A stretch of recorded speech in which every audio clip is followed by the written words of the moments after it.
মিজানুর রহমান আজহারি হুজুর যশোরে মাহফিল করে গেছেন পুলের হাটে। আমি যখন ওয়াল্লাহি আল্লাহর কসম করে বলছি, এই মাহফিলের ফুটেজ যখন আমার চোখের সামনে এসেছে, আমি বলতে বাধ্য হয়েছি যশোরের মাটি হলো ইসলামের ঘাঁটি। দেখেন, আমি আসিফ হুজুরের ইলম আমল কোনো কিছুই ভালো না, আমি কোনো যোগ্যতাই রাখি না এই চেয়ারে বসার। আমার স্টেজে অনেক মান্যগণ্য ব্যক্তি এমন আছেন যারা আমার চাইতে হাজার কোটি গুণ বেশি কোয়ালিফাইড, মোর কোয়ালিফাইড দ্যান মি, এটা আমি বিশ্বাস করি। তবে যেহেতু আব্বা আম্মার দোয়া আমার সাথে আছে, আল্লাহ আমি অধমকে এই সম্মানের চেয়ারে আজকে বসিয়েছেন। আমি খুব বেশি ইলম রাখি না, তবে যতটুকু বলবো from my capacity, from my level of capability, আমার যে সাধ্য আছে স্পষ্ট ভাষায় কথা বল। আমাদের বাংলাদেশে আজকে যোগ্য আলেমের চাইতে ভাইরাল ব্যক্তির দাম বেশি বেড়ে গিয়েছে। এটা বড্ড খারাপ জিনিস। আমাদেরকে আপনারা খুব বেশি দাম দেন, এটা ঠিক না। আপনাদের উচিত যোগ্য আলেম, যোগ্য ব্যক্তিকে সবচেয়ে বেশি রেসপেক্ট দেওয়া। সমস্যা কোথায় হয়ে গেছে জানেন? সমস্যা কোথায়? আমাদের বাংলাদেশের মানুষ এখন আলেমকে জাস্টিফাই করে, জাজ করে তার ইউটিউব এবং ফেসবুকের ভিউয়ের মাধ্যমে। তারা ভাবে যার ইউটিউবে যত সাবস্ক্রাইবার, যার ফেসবুকে যত ফ্যান ফলোয়ার্স, সে হচ্ছে বাংলাদেশের সবচেয়ে বড় গ্রহণযোগ্য ব্যক্তি। সেই সূত্রে আমি একটা কথা বলতে চাই, ফ্যান ফলোয়ার্স বেশি হওয়াই যদি একজন ব্যক্তির কাবিলিয়াত, ইস্তেআদাত তথা যোগ্যতার প্রমাণ হতো, আমার চোখে হিরো আলমের মতো সফল বাংলাদেশের দ্বিতীয় কেউ হতে পারে না। এই ট্রেডিশনটাকে চেঞ্জ করে। আমি বড্ড অবাক হয়ে যাই। আমি যদিও অনেক বড় বড় মাহফিল আল্লাহ আমাকে করার সুযোগ দিয়েছেন, আমি অবাক হয়ে যাই মাদ্রাসার বড় বড় আলেম, শেখুল হাদিস বিভিন্ন মাদ্রাসায় দাওরাই হাদিসের ক্লাস নেয়, তিরমিজি শরীফ পড়ায়, আবু দাউদ পড়ায়, আমার স্টেজে চেয়ার নাই, নিচে বসে বসে ওয়াজ শুনি। মারাত্মক বেয়াদবি এটা। তাদের ছাত্র হওয়ার যোগ্য আমি। এগুলো খেয়াল রাখবেন। বড় আলেম আসলে চেয়ার দিবেন, সম্মানের জায়গায় রাখবেন, মাথায় রাখবেন, যদি আপনারা আলেমদেরকে যথাযথ সম্মান দেন, তবেই আগামীর বাংলাদেশ ইসলামের বাংলাদেশ হবে। এই জন্য প্রিয় ভাইয়েরা, যারা আজকের মাহফিলে অ্যাটেন্ড করেছেন, আমি বুঝতেছি আজকের শেষ দিন, আপনাদের সকলের চাহিদা, ভালোবাসা, ভরসা আমার দিকে, আমি জানি, এটা আমি বুঝি। তবে আপনারা আমার দিকে ভাইরাল ব্যক্তি, হুজুর খুবই ফেমাস, আসিফ হুজুরকে সব জায়গায় পাওয়া যায়, হুজুরকে দেখে আসবো না, এই চিন্তা করা যাবে না। আখলিস দীনাকা ইয়াকফিকা আল আমালুল কলিল, নিয়তকে ঠিক করেন। আজকে আমরা কেউ আসিফ হুজুরের চেহারা দেখার জন্য আসি নাই। আজকে আমরা এসেছি হেদায়েতের বাণী শুনে নিজের জীবনকে পরিবর্তন করতে। রাজি আছেন তো সবাই ইনশাআল্লাহ? আল্লাহ আমাদের সবাইকে সেই তৌফিক দান করুক। পরের সবাই জবান খুলে আমিন। আচ্ছা, একটা কথা জিজ্ঞেস করতে চাই, একটু আমার কনফিউশন চলছে, আপনারাই আমাকে উত্তর দিলে কনফিউশন দূর হয়ে যাবে। এটা কি খুলনার মধ্যে না যশোরের মধ্যে? যশোর। আচ্ছা, এখানে লেখা আছে তো খুলনা বিভাগের সর্ববৃহৎ তাফসিরুল কোরআন মাহফিল। খুলনাটা দেখে আমার মনে একটা ভালোবাসা জন্মায় সবসময়, কারণ আমার জন্ম কিন্তু খুলনাতে। এটা কি আপনারা জানেন? অনেকে জানেন, অনেকে জানেন না। আমি কিন্তু খুলনার ছেলে। I was born in Khulna. My father was born in Khulna and my mother also was born in Khulna. আমার 14 গোষ্ঠী খুলনা, এবং আমরা আমাদের যে নানা বাড়ি, দাদা বাড়ি, সবার বাসা খুলনায়। আমার ফুফুর বিয়ে হয়েছেও খুলনায়, আমার ফুফার বাড়িও খুলনায়, নানির বাড়িও খুলনায়, দাদির বাড়িও খুলনায়। তো আমি যখন যশোরে এবং খুলনায় মাহফিল করতে আসি, আমি তো এটা প্রাউডলি বলি যে আমি শুধুমাত্র খুলনার সন্তান নই, আমি যশোরেরও সন্তান, কারণ খুলনা বিভাগের মধ্যেই যশোরটা পড়ে। তো আজকের মাহফিলে আসতে পেরে নিজেকে বড্ড লাকি মনে করছি, খুশনসিব মনে করছি। আল্লাহ আমার জবান দিয়ে এমন কিছু কথা বলার তৌফিক দান করুন, যে কথা আপনার জন্য, যে কথা আমার জন্য, যে কথা আমার মায়ের জন্য, যে কথা আমার বোনের জন্য হেদায়েতের ওয়াসিলা হবে। বলেন সবাই আমিন। সবাই একটু আমার দিকে তাকাবেন। Look at my right hand. আমার ডান হাতটা সবাই দেখবেন। বলেন তো এই কিতাবটার নাম কি? এটা যশোরের সাউন্ড হয় না, সো সরি। যশোরে কিন্তু আমি আজকে বিকালেও মাহফিল করেছি, একদম বিকালে। ঠিক এরকমই মানুষ ছিল, মাশাআল্লাহ। আমি একটা কথা বলতে চাই, যশোরের সন্তান আমরা কাপুরুষের সন্তান নই, আমরা সবাই বীরপুরুষের সন্তান। আওয়াজ দিবেন সিংহের মতো গর্জন দিয়ে। আপনারা কি ভয়টাই পান নাকি? আবার আসতে বললেন, ভয়টাই পান নাকি আপনারা কেউ? আমরা আগে তাফসির মাহফিল করতাম, আলোচক কোরআন থেকে তাফসির পেশ করছেন, হঠাৎ করে কোনো একটা পাতি নেতা এসে ঠাস করে, তো ঠিক না। কোনো বাপের বেটা যদি আজকে থাকেন এই মাহফিলে, আসেন, ওয়েলকাম, আসেন আসেন আসেন আসেন আসেন আসেন। আপনার পিঠের চামড়া একটাও থাকবে না যশোরের ভাড়া আমার, কোনো ভয় নাই। আমার হাতের দিকে তাকিয়ে বলেন কিতাবটার নাম। আল কোরআন।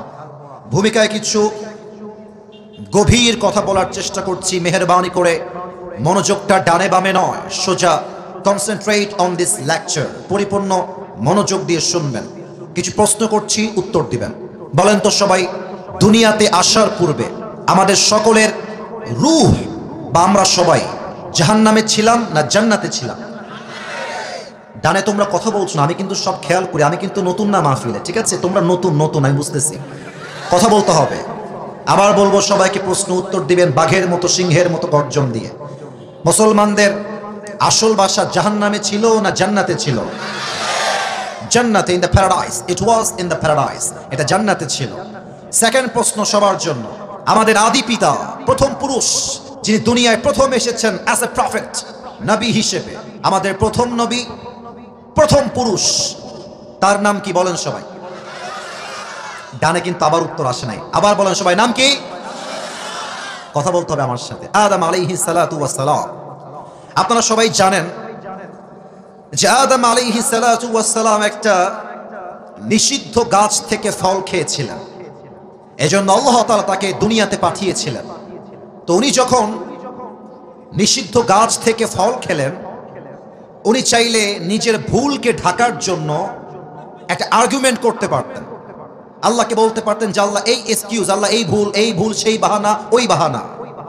He didn't make any excuse, তিনি কোনো বাহানাই তৈরি করেন না, উনি সোজা বলছেন, রব্বানা যালামনা আনফুসানা ওয়া ইল্লাম তাগফির লানা ওয়া তারহামনা লানাকুনান্না মিনাল খাসিরিন। ও আল্লাহ, I have made a mistake, আল্লাহ আমার ভুল হয়ে গেছে, তুমি যদি আমাকে ক্ষমা না করো আর দয়া না করো, মায়া না করো, আমি তো ক্ষতিগ্রস্তের শামিল হয়ে যাব।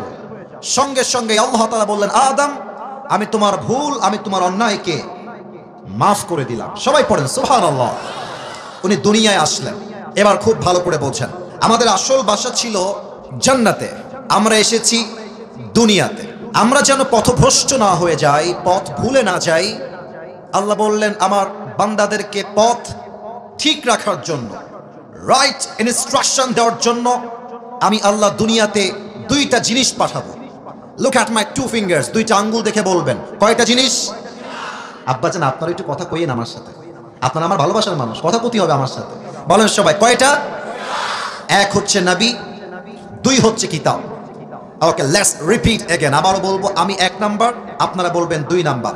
এক হলো নবী, দুই হলো, আবার এক হলো নবী, দুই হলো কোরআন বা কিতাব। কিতাব হচ্ছে মোট আসমানি কয়টা? চারটা। তার মধ্যে একটা কিতাব যে নাজিল হওয়ার পর থেকে from beginning to the last nothing has changed in this কিতাব, একটা অক্ষর আজ অব্দি পরিবর্তন হয় নাই। কিতাবটার নাম আল কোরআন। আল্লাহ তাআলা এই কোরআনে কি বলছে খুব ভালো করে বলছেন। 4 নাম্বার পারা, 2 নাম্বার, এই যে সোনামণি, আওয়াজ করা যাবে না এখানে। ভলান্টিয়ার্স কে আছে? ভলান্টিয়ার্স কারা এখানে?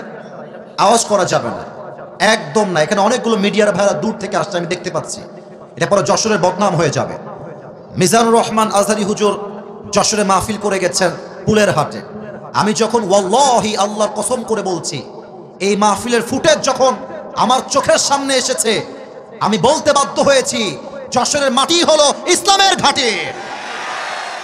আজহারি সাহেব জীবন হয়তো অনেক বড় মাহফিল করবেন, এটা হয়তো বা হতে পারে, বাট উনি যশোরের মাহফিল কখনো ভুলবেন না ইনশাআল্লাহ। আপনারা সেই মানুষ, মেহেরবানি করে একদম টু শব্দ করবেন না আমার কথা ছাড়া। আল্লাহ তাআলা বলছেন, দলিলটা আবারও বলছি, 4 নাম্বার পৃষ্ঠা, সরি 4 নাম্বার পারা 2 নাম্বার পৃষ্ঠা। আল্লাহ তাআলা বলছেন, ওয়াতাসিমু বিহাবলিল্লাহি জামিআন ওয়া লা তাফাররাকু ওয়া you believed, hold this Quran, hold this rope. দেখেন তো আল্লাহ কি বলছেন, এটা হচ্ছে একটা কিতাব। আল্লাহ বলছেন এটা হচ্ছে একটা রশি। আমি বলেছি না কে বলেছে? এখন প্রশ্ন হতে পারে যে আল্লাহ কোরআনকে রশি বললেন কিসের জন্য? প্রশ্ন হতে পারে কি পারে না? পারে। রশি কেন বললেন বোঝার জন্য আমার এক্সাম্পলটা ফলো করেন, উদাহরণ দিচ্ছি একটা।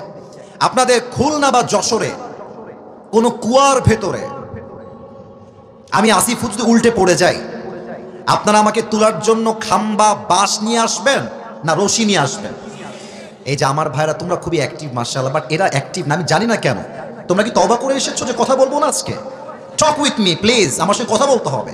বলেন সবাই, কুয়ায় যদি কেউ পড়ে যায় ওঠার জন্য বাঁশ নিবেন না রশি নিবেন? রশি নিবেন। রশি শুধুমাত্র নিলেই হবে না, রশির মধ্যে দুইটা শর্ত লাগবে। আব্বাজান আমারে শুনতে হবে, দুইখান শর্ত লাগবে। কয়খান? দুইটা শর্ত লাগবে। এক, রশি হতে হবে মজবুত। রশি যদি ঢিলা হয়ে যায়, পচা হয়ে যায়, যারে আপনি টান দিবেন রশি ছিঁড়ে যাবে, সে উল্টে পড়ে দাঁত মাত সব ভেঙে যাবে, ঠিক কিনা বলেন? রশি মজবুত হতে হবে।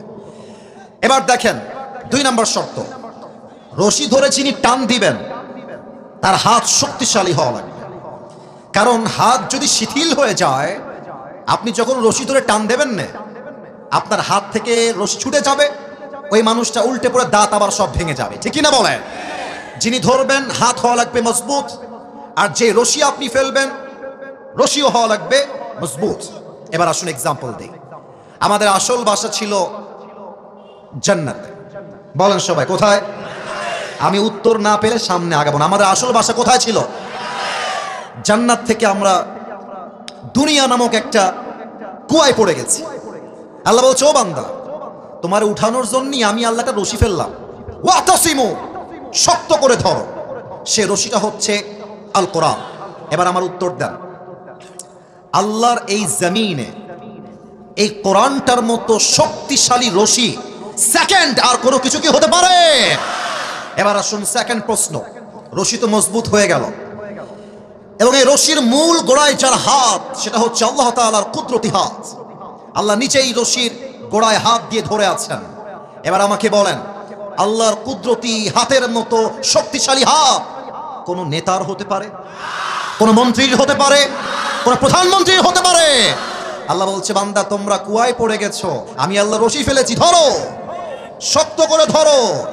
এই রশিকে ধরতে গিয়ে কে আহলে হাদিস, কে জামাত ইসলাম, কে চরমনায়, কে কওমি, কে আলিয়া, কে বিএনপি, কে জাতীয় পার্টি, কে চরমনায়, কে সরসিনা, দেখার টাইম নাই। আমার প্রথম পরিচয়, আমি মুসলমান ঘরের সন্তান।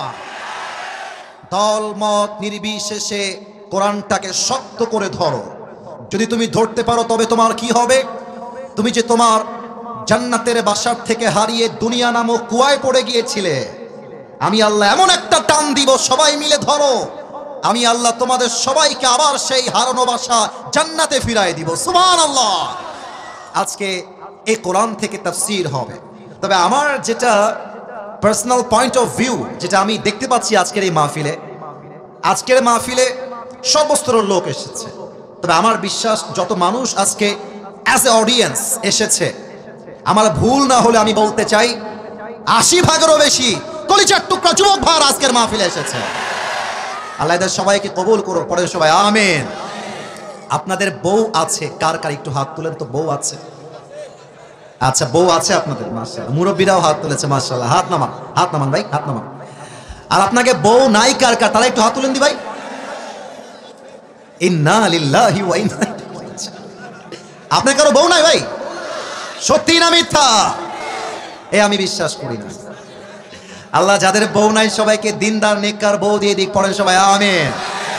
আমি একটা কথা মাঝে মাঝে মজা করে বলি, যদিও আজকের মাহফিলে অনেক আলেম ওলামা, মাদ্রাসার ছাত্র, মাশায়েখ এবং অনেক মুরব্বী আব্বা জানরা এসেছেন, তবুও আমি বলছি লজ্জাকে গুল্লি মেরে, যুবকদের চরিত্র ঠিক হবে কম্বল দিয়ে না, ল্যাব দিয়ে না, একমাত্র বউ দিয়ে যুবকদের চরিত্র ঠিক হবে।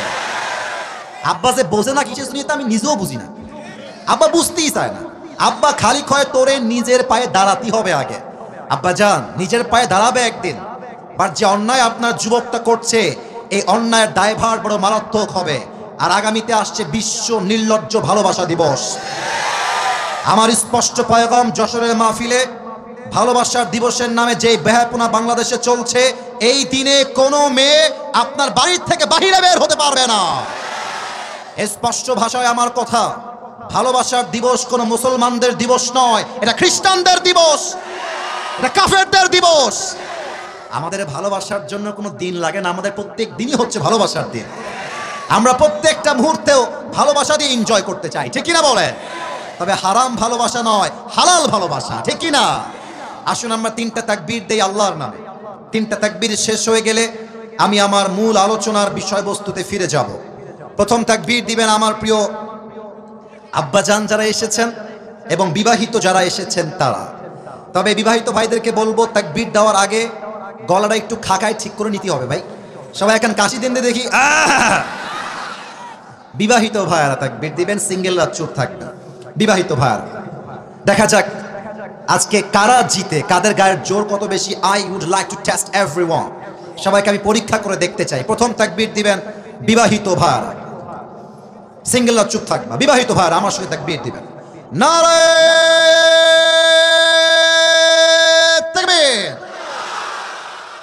বিবাহিত ভাইয়ারা তাকবীর দিয়েছেন, মাশাআল্লাহ। হ্যাঁ, বস বস বস। বিবাহিত ভাইয়ারা এবার তাকবীর দিলেন, খুব ভালো হয়েছে, অনেক ভালো হয়েছে, মাশাআল্লাহ। এবার সিঙ্গেলদের পালা। সিঙ্গেলরা একটু জবান খুলে কাশি দাও। আল্লাহ জানে কারা জিতে আজকের এই মাহফিলে। দেখা যাক। মুরব্বী এবং বিবাহিত ভাইয়ারা চুপচাপ থাকবেন। এই মুহূর্তে আমার কলিজার টুকরা সিঙ্গেল ভাইয়ারা তাকবীর দিবেন। সিঙ্গেল ভাইয়ারা তাকবীর দাও।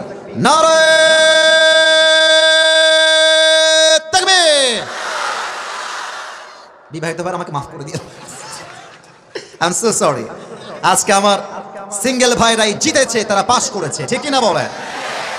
এই ওদেরকে এভাবে ধমক দিও না, ওরা আমার কলিজার টুকরা। এই যে সাদা পাঞ্জাবি, দরকার নাই, দরকার নাই, যান যান, দরকার নাই। ওরা আমার ভালোবাসা, ওদের কষ্ট দেওয়া যাবে না। থাক থাক, ওরা ওখানেই থাক। তোমরা আওয়াজ করবো না, তাহলেই হবে। আমি তোমাদের সাথে আছি।